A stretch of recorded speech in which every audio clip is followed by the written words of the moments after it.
वालेकुम, क्या हाल है सब लोग खैरियत से। मैं आज आपको एक बहुत ही मज़ेदार कहानी सुनाने लगा हूं और इस कहानी का ताल्लुक मौलाना फजलुर रहमान साहब के साथ है। आज से कुछ अरसा पहले आपको अगर याद हो तो जब मौलाना फजलुर रहमान साहब और पाकिस्तान तहरीक इंसाफ के दरमियान इख्तलाफात थे तो मौलाना फजलुर रहमान साहब ने एक कहानी सुनाई थी और ये कहानी उनके गाँव की या किसी के गाँव की कहानी थी।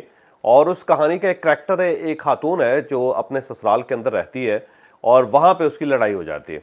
जब लड़ाई हो जाती है तो वो ससुराल वालों को ये धमकी देती है कि मैं अपने मेके जा रही हूँ। तो उसका ख्याल ये था कि सब लोग उसे रोकेंगे, लेकिन किसी ने उसको रोका ही नहीं।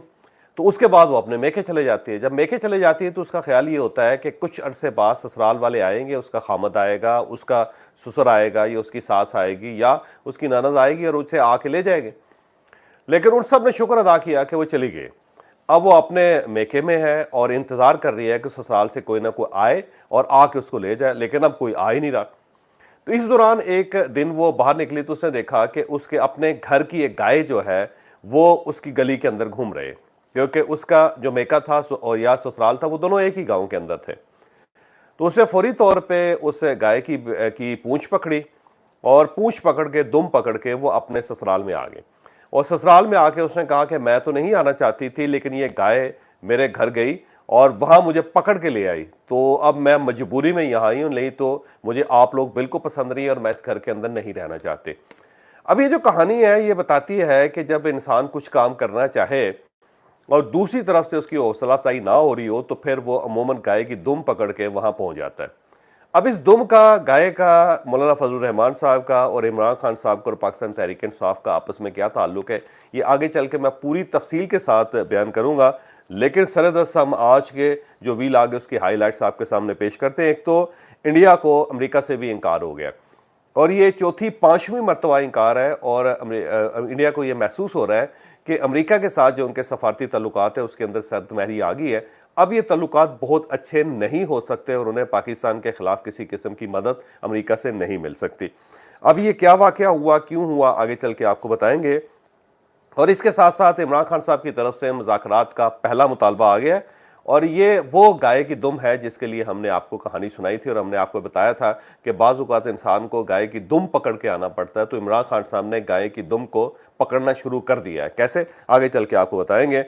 और पाकिस्तान तहरीक इंसाफ की एक बड़ी विकेट है जिसका ताल्लुक पंजाब के साथ है, वो अब गिरती हुई नजर आ रही है, गायब होती हुई नजर आ रही है। अब ये विकेट क्यों गिर रही है, क्यों खतरे में है, ये भी आपको इसी इलाक में आगे चल के बताएंगे। और इमरान खान साहब ने कहा है कि कुछ दो और कुछ लो नहीं होगा। ये क्या है, कुछ नहीं दो और ना कुछ लो, ये बेसिकली गाय की दुम है जिसकी वजाहत आगे चल के हम करेंगे। और साथ साथ इमरान खान ने 3 ऑफर्स कर दी हैं, या इमरान खान को 3 ऑफर्स हुई हैं। अब ये इमरान खान साहब को 3 ऑफर्स कौन कौन सी हुई हैं ये भी आपको इसी इलाके में बताएंगे। और फ्रांस और इंडिया के अंदर एक नई लड़ाई स्टार्ट हो गई है। अब फ्रांस नहीं चाहता था कि इंडिया के साथ लड़े, लेकिन इंडिया ने एक नई जंग छेड़ दी है। अब ये जंग क्यों हो रही है, किस तरह हो रही है, ये भी आपको इसी व्लॉग में हम आगे चल के बताएंगे। लेकिन व्लॉग की तरफ जाने से पहले हमारी आपसे रिक्वेस्ट है कि चैनल को सब्सक्राइब जरूर कीजिएगा और ये जो बेल आइकन है इसको जरूर प्रेस करें ताकि नोटिफिकेशन आपको मिलता रहे। और ये याद रखें कि हर अच्छी बात सदका जारिया होती है। अगर आपको ये व्लॉग अच्छा लगे तो किसी न किसी के साथ जरूर शेयर कीजिएगा। और हमने अपना कॉलम 0 पॉइंट अब ऑडियो फॉर्म में लॉन्च कर दिया है। आप इस लिंक पे क्लिक करके अब हमारा कॉलम सुन भी सकते हैं। और हमने आपके लिए एक व्हाट्सएप कम्युनिटी बनाई है, डिस्क्रिप्शन में जाके आप उस व्हाट्सएप कम्युनिटी का हिस्सा बनिए ताकि आपको लेटेस्ट खबरें मिलती रहे। हम सबसे पहले अलीमा खान साहबा के एक बयान की तरफ आते हैं। कल अलीमा खान साहबा की इमरान खान साहब के साथ मुलाकात हुई और उस मुलाकात के बाद अलीमा खान साहब ने कहा कि इमरान खान साहब को 3 ऑफर्स हुई थी जो इमरान खान साहब ने रिजेक्ट कर दी थी। अलीमा खान का ये कहना है कि इन्हें ये ऑफर हुई थी कि 3 साल खामोश रहें और इसके बाद इन्हें रिहा कर दिया जाएगा। यानी सिर्फ इन्होंने एक शर्त मानी है कि ये 3 साल खामोश रहेंगे और किसी किस्म का सियासी बयान नहीं देंगे। लेकिन इमरान खान साहब ने जवाब दिया कि 3 साल तो क्या, मैं 3 मिनट भी खामोश नहीं रह सकता इस जुल्म के जो ज़ाब्ते हैं उनके खिलाफ और इस जुल्म के निज़ाम के खिलाफ, क्योंकि मैं तो बर्दाश्त करने वाला आदमी नहीं हूँ, मेरे साथ आवाम है। अब यहाँ पे सवाल ये पैदा होता है कि ये 3 साल की खामोशी की ऑफर इन्हें कब की गई थी, क्यों की गई थी और उसके अवज़ इमरान खान साहब को क्या मिल रहा था। क्या वो सिर्फ अपने घर में बैठ सकते थे या वो पॉलिटिक्स कर सकते थे, ये एक मिस्ट्री है और इस मिस्ट्री से रिलेटेड एक सवाल है जो आगे चल के मैं आपके सामने रखूंगा। दूसरा, अलीमा खान साहबा ने कहा कि इमरान खान साहब से मुतालबा किया गया था कि वो 26वीं तरमीम पर खामोश रहें, लेकिन इमरान खान साहब का ये कहना था कि मेरी जद्दोजहदी रूल ऑफ लॉ के लिए तो मैं तो बिल्कुल खामोश नहीं रहूंगा और 26वीं तरमीम को कबूल नहीं करूंगा। यहाँ पे कैच ये है कि अगर इमरान खान साहब नहीं चाहते थे कि 26वीं तरमीम अप्रूव हो, तो फिर ये मौलाना फजलुर रहमान साहब के साथ मिलके इनकी पार्टी नेगोशिएट क्यों कर रही थी? उसने गवर्नमेंट के साथ नेगोशिएट किया, उसने एस्टैब्लिशमेंट के साथ बाकायदा नेगोशिएट किया, और कुछ ऐसी दफात थी, कुछ ऐसी चीज़ें थी जो उन्होंने 26वीं तरमीम से निकाली, और फिर पाकिस्तान तहरीक इंसाफ ने और मौलाना फजलुर रहमान साहब ने दोनों ने प्रेस कॉन्फ्रेंस के अंदर, मीडिया टॉक के अंदर ये क्लेम किया था कि हमने इस सांप का जहर निकाला है, वरना ये पाकिस्तान के अंदर मार्शल लॉ लगवाना चाहते थे। अब यहाँ पे सवाल फिर वही पैदा होता है कि अगर इमरान खान साहब ने मना कर दिया था तो फिर पार्टी मुज़ाकरात क्यों कर रही थी? वो मौलाना फजलुर रहमान साहब की जो टांगा है उसके साथ क्यों लटकी हुई थी? ये एक सवाल है ना कि, और दूसरा ये है कि क्या ये सारी ऑफर्स उस वक्त की गई थी जब 26वीं तरमीम अप्रूव करवाई जा रही थी? और अगर ऐसा है तो फिर इमरान खान साहब को बताना चाहिए और पार्टी के उन तमाम लोगों को पार्टी से निकाल देना चाहिए जो इमरान खान साहब के हुक्म के बावजूद, उसके बरक्स बल्कि वो 26वीं तरमीम के ऊपर डायलॉग करते रहे मौलाना फजलुर रहमान साहब के साथ और एस्टैब्लिशमेंट के साथ और गवर्नमेंट के साथ। तो ये अजीब सी बात है कि एक साइड पे मुज़ाकरात चल रहे थे, दूसरी साइड पे इमरान खान साहब इनकार कर रहे थे। और तीसरी चीज़ ये है कि उन्होंने कहा कि 9 मई पे माफ़ी मांग लें, तो इमरान खान साहब ने कहा कि 9 मई पे माफ़ी वो मांगे जिन्होंने CCTV चुराई थी।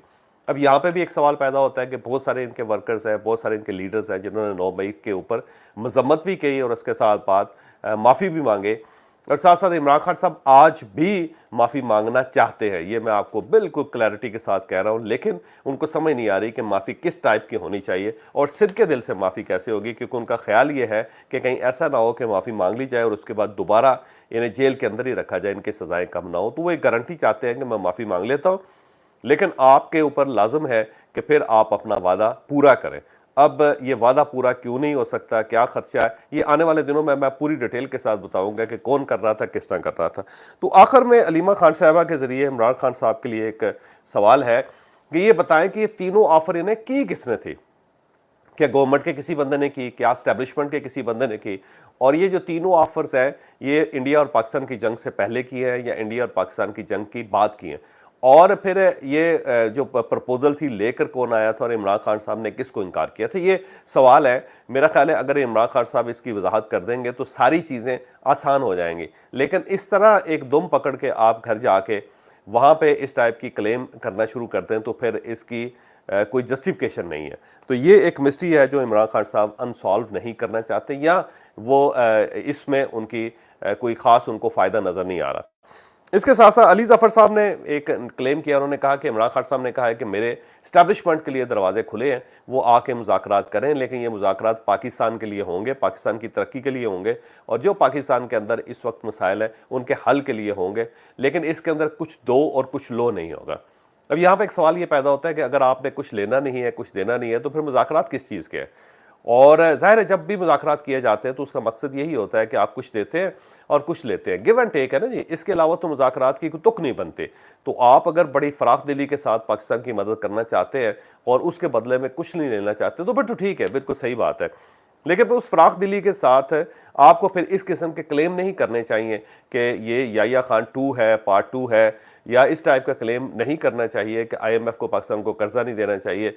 फिर इस टाइप के क्लेम आपको नहीं करने चाहिए कि पाकिस्तान इस जंग में हार गया था और इंडिया जीत गया था। और उससे पीछे भी अगर आप चले जाएं तो बहुत सारे ऐसे जवाब हैं जो मुल्क के खिलाफ हैं, जिनको हम ये नहीं कह सकते कि ये पाकिस्तान की मदद के लिए इस टाइप के कोई बयान दिए गए।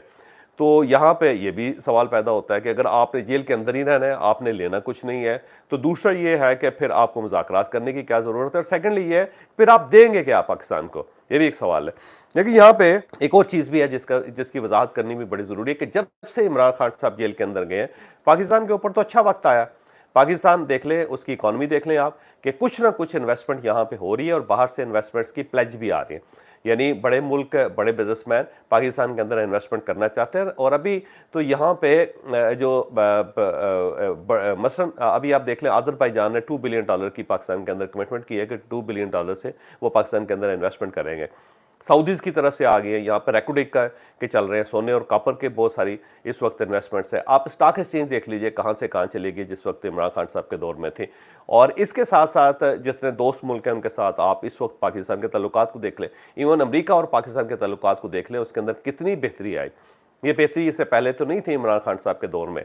और फिर सारी सड़कें खुली हुई हैं, किसी जगह कोई एहतजाज नहीं हो रहा, मार्केट्स ओपन है, इंडस्ट्री जो है वो पहले से बेहतरी की तरफ जा रही है। महंगाई के अंदर कमी उतनी नहीं हुई जितनी होनी चाहिए थी, लेकिन इसके बावजूद एक बहुत साइजेबल तब्दीली महंगाई के अंदर भी आपको नज़र आ रही है। जो महंगाई के बढ़ने की शरह थी वो तो अब 1% तक आ गई हुई है। तो ये चीज़ें बहुत अच्छी है। तो अब अगर पाकिस्तान को मज़ीद इमरान खान साहब को फेवर कर सकते हैं तो फिर इमरान खान साहब को बताना चाहिए कि मैं बाहर आऊँगा तो पाकिस्तान को ये फ़ायदा होगा। लेकिन अगर इनकी मौजूदगी के बगैर पाकिस्तान को फ़ायदा हो रहा है तो खुद आप अंदाज़ा लगाएं कि ये तो फिर बहुत बेहतर है, पाकिस्तान के लिए बड़ी आइडियल सूरत हाल है कि इमरान खान साहब अंदर है और पाकिस्तान आगे बढ़ रहा है। तो ये वजाहत भी बड़ी ज़रूरी है। मेरा ख्याल ये है कि बैरिस्टर अली ज़फ़र साहब को इमरान खान साहब के पास जाके पूछना चाहिए कि आप बताएं जनाब कि किस तरह पाकिस्तान की आप फेवर कर सकते हैं। साथ साथ उन्होंने अपनी पार्टी को धमकाया, उन्होंने कहा जो विकेट की दोनों साइडों पर खेल रहे हैं अब उनको फारिग होने का वक्त आ गया और उनको मैं वार्निंग दे रहा हूँ। अब सवाल ये है कि आपने ऐसे खिलाड़ी क्यों चूज़ किए कि जो हमेशा विकेट की दोनों साइडों पर खेलना शुरू कर देते हैं। तो ये भी तो इमरान खान साहब की गलती है कि आप एक बुरे आदमी को सिलेक्ट करके इलेक्ट करके उसको अपनी जगह बिठा के फिर उससे ये तवक्को करते हैं कि वो विकेट की दूसरी साइड पर नहीं खेलेगा। तो ये फॉल्ट किसका है, ये गलती किसकी है, ये भी इमरान खान साहब को सोचना चाहिए। और इसके साथ साथ उन्होंने कहा जी कि कारकुन तैयारी कर लें, एक बड़ी तहरीक चलने वाली है और ये 5-6 दिनों के अंदर लाहे अमल आएगा। इससे बड़ी बड़ी तहरीकें इमरान खान साहब चला चुके हैं लेकिन आज तक उन तहरीकों का कोई नतीजा नहीं निकला। तो अब ये कौन सी तहरीक है जो इमरान खान साहब बड़े लेवल पर चलाना चाहते हैं और उस वक्त चलाना चाहते हैं जब general Asim Munir field marshal बन चुके हैं, पाकिस्तान के अंदर पाक फौज जिंदाबाद के नारे लग रहे हैं। और अब जो DGI SPR किसी जगह जाते हैं तो उसी यूनिवर्सिटी के अंदर उन्हीं किस्म के तालिब इल्म जो इमरान खान साहब के सवाल उठाते थे वो अब इनके ऊपर गुलपाशी कर रहे हैं, वो पाक फौज जिंदाबाद के नारे लगा रहे हैं। तो ऐसी सूरत हाल के अंदर किस किस्म का एहतजाज इमरान खान साहब लॉन्च करेंगे और उसका क्या फ़ायदा होगा, क्या नुकसान होगा, ये भी तो इमरान खान साहब को बताना चाहिए। तो मेरा ख्याल ये है कि ये गाय की वो दुम है जो इमरान खान साहब ने अब पकड़नी शुरू कर दी है और उसका मकसद ये है कि जी मैं तो नहीं बैठना चाहता यहाँ पे, लेकिन ये गाय मुझे घसीट के ला रही है। वो पाकिस्तान को गाय बनाना चाहते हैं और ये बताना चाहते हैं कि मैं तो नहीं आना चाहता था, मैं तो इस्टेब्लिशमेंट के साथ नहीं बैठना चाहता था, मैं अपने मामलात को दुरुस्त नहीं करना चाहता था। ये तो गाय है जिसने मुझे पकड़ लिया और घसीट के उसने इस्टेब्लिशमेंट के सामने बैठा दिया कि बैठें और अपने मसाइल हल करें।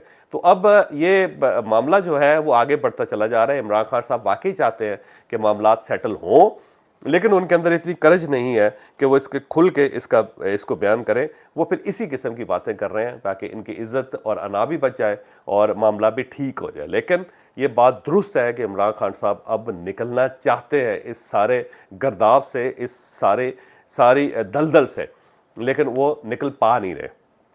दूसरी खबर, राफेल तैयारों पे फ्रांस और इंडिया के दरमियान इख्तलाफात शदीद होते चले जा रहे हैं। जो राफेल तैयारा बनाने वाली कंपनी है, फ्रेंच कंपनी है, उसने इंडिया से दरख्वास्त की कि हम इंडिया में आके अपने तैयारों का मुआयना करना चाहते हैं और ये देखना चाहते हैं कि उनके अंदर फॉल्ट क्या क्या है ताकि आने वाले दिनों में हम इन फॉल्ट्स को रिमूव कर सकें। लेकिन इंडिया ने उनको अलाउ नहीं किया, उन्हें टेक्निकल मुआयने की इजाज़त नहीं दी। तो इसका क्या मतलब है? इसका मतलब यही है कि इंडिया इस वक्त शर्मिंदा है और नहीं चाहता कि राफेल तैयारे बनाने वाली कंपनी जो वो ओपन बैनुल-अक़वामी सतह पर तस्लीम करे कि हमारे तैयारों के अंदर ये फॉल्ट्स हैं और हमने उसको रिमूव कर दिया। अब ये तैयारा दोबारा बेहतर है क्योंकि जो इंडिया का फॉल्स फ्लैग ऑपरेशन था और इंडिया के जो फॉल्स किस्म के दावे थे वो सारे के सारे खुल के सामने आ जाएंगे और दुनिया कहेगी कि देखें ये हमारे साथ झूठ बोलते रहे। तो इंडिया ने इनकार कर दिया, जिसकी वजह से अब फ्रांस और इंडिया के दरमियान इख्तलाफात बढ़ना शुरू हो गए हैं। साथ ये भी पता चल रहा है कि इंडिया के अंदर पायलट्स की शदीद कमी है, उनकी ट्रेनिंग का मसला है, जिसकी वजह से ये सारा मसला पैदा हुआ। राफेल जैसा तैयारा बर्बाद हो गया। अब कहा जाता है कि 2015 में जो पायलट्स हैं, टोटल पायलट है, उनकी कमी थी 486 और अब 2021 में जाके ये 596 हो गए थे और अब मज़ीद इसके अंदर इजाफा हो रहा है और इंडिया को 42 स्क्वाड्रन्स चाहिए जबकि इनके पास 31 स्क्वाड्रन है। तो अब मेरा ख्याल है इस फिगर से जो मोदी साहब है वो एयरफोर्स के अंदर मज़ीद इजाफा करना चाहते हैं, मज़ीद खर्च करना चाहते हैं। लेकिन ये याद रखें कि आप तैयारे खरीद सकते हैं लेकिन आप जज्बा नहीं खरीद सकते और ना ही जज्बा क्रिएट कर सकते और जज्बे में पाकिस्तानी पायलट और पाकिस्तानी फ़ौज बहुत आ गया। इसके साथ साथ एक जो दूसरी खबर है वो इंडियन सेक्रेटरी खारजा इस वक्त अमेरिका में है और अमेरिका के अंदर नायब वज़ीर खारजा के साथ उनकी मुलाकात हुई और ये मुलाकात को बहुत सक्सेसफुल नहीं हुई। विक्रम मिस्री साहब ये चाह रहे थे कि एक तो पाकिस्तान के खिलाफ अमेरिका से बयान दिलवाया जाए, लेकिन जो एलामिया जारी है उसके अंदर पाकिस्तान के खिलाफ किसी किस्म का कोई बयान नहीं। इसका मतलब ये हुआ कि जो इंडिया चाहता था वो अब मुमकिन नहीं रहा। इसके साथ साथ जो नायब वज़ीर ख़ारजा उन्होंने कहा कि इलाक़ाई इस्तेहकाम और अमन जो है इसके ऊपर कोई कंप्रोमाइज़ नहीं होगा, यानी कि पाकिस्तान ये चाहता है कि इलाके के अंदर अमन हो और साथ साथ इस्तेहकाम आए। तो इस जो पाकिस्तानी मुतालबा है उसको भी अमेरिका ने इस वक्त तस्लीम किया है, और जो इंडिया की तरफ से किया जा रहा था कि एक बैलेंस ऑफ पावर जो है उसको डिस्टर्ब किया जाए, तो वो मेरा ख्याल है नहीं हो पा रहा अमेरिका से। और जो अमेरिका सिर्फ जंग नहीं हार रहा बल्कि सफारती महाज के ऊपर भी उसे बड़ी शिकस्त का सामना करना पड़ रहा है, जिसका फ़ायदा पाकिस्तान को हो रहा है। आने वाले दिन पाकिस्तान के लिए बहुत ही अच्छे हैं, याद रखें। और इसके साथ साथ आलिया हमजा जिनका ताल्लुक पाकिस्तान तहरीक इंसाफ के साथ है, बड़ी शानदार खातून है, इन्होंने पार्टी के लिए बड़ी कुर्बानियां दी, जेल के अंदर भी रही और उसके बाद अब भी सरतोड़ कोशिश कर रही हैं पार्टी को यूनाइट करने की और पंजाब से एक बहुत बड़ा प्रोटेस्ट लॉन्च करने के लिए। उनके इख्तलाफात हो गए हैं पार्टी की क़यादत के साथ, और क्योंकि ये पंजाब में पार्टी की चीफ ऑर्गेनाइज़र थी, इन्होंने कुछ नोटिस दिए थे उन तमाम MNA और MPs को और उन तमाम टिकट होल्डर्स को कि जिन्होंने इमरान खान साहब से कमिटमेंट की, लेकिन अब वो बिल्कुल साइड पे बैठे हुए हैं, काम नहीं कर रहे। तो इन नोटिस की वजह से पार्टी ने इनके खिलाफ काम करना शुरू कर दिया, इमरान खान साहब के कान भर दिए गए। और अब जो आलिया हमजा साहिबा है, मुझे लगता है कि इनके दिन पूरे हो चुके हैं और अब इनको साइड लाइन तो कर ही दिया गया, एक नया पैनल बना दिया गया जो पंजाब के अंदर पार्टी को देखेगा।